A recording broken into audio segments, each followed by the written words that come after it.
Harmony, harmony, harmony. On this day of peace, 24, 24th day, harmony. How does harmony, let's see. You are an individual.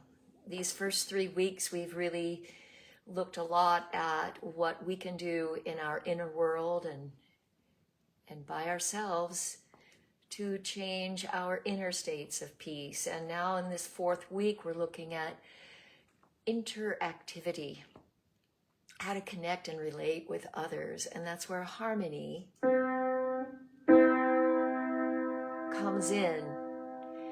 We are not looking for disharmony. We're looking for something that enables us to blend, to work with more people and more people, and bring that harmony out into the world. And not just play a solo. I mean, gosh, it'd probably be pretty easy to be nonviolent and be filled with peace if we didn't have to deal with anybody else. So how do we interweave a sense of peace and nonviolence?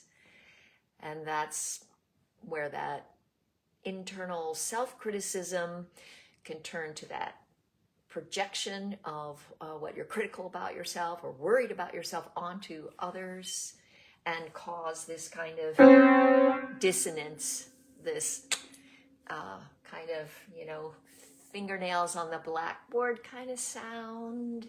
Disharmony is something that can be used to sort of wake us up sometimes. And I think the universe does provide us disharmony as perhaps an opportunity to do just that, to wake up and see what within ourselves are we projecting outwardly, and how is that affecting our interrelationships with others.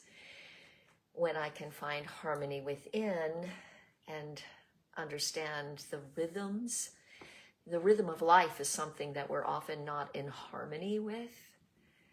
And so understanding that the day and the night and our food and our digestive tract and our relationships, our connectivities through certain activities, group engagements that might happen on a regular basis. I bet if you're in a group, any kind of group that's trying to do some kind of service or whatever, that somewhere in that group is a little dissonance that kind of is a bit of an irritant. Well, we can thank the pearl and sand being an irritant to create a pearl. So if there is something that you are in dissonance with, can you find that grain of sand and allow it to become a gem, a pearl?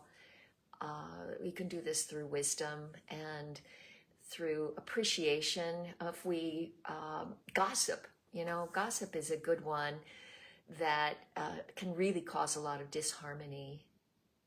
Can we think twice before we start to create this dissonant wave in the field of the community? These kinds of things are things I feel are completely within us to manage. We have the ability to seek to create harmonics. And you notice that a harmony doesn't mean everyone's playing the same note, but we can each play a different note and create the harmony. To do that, we need to listen to each other. We really need to be able to hear the tone, the quality, the dynamic that is being brought forward. If we want to accept the tones, the harmonies that others are creating, and add ourselves to it. Harmony, harmony, harmony toward peace.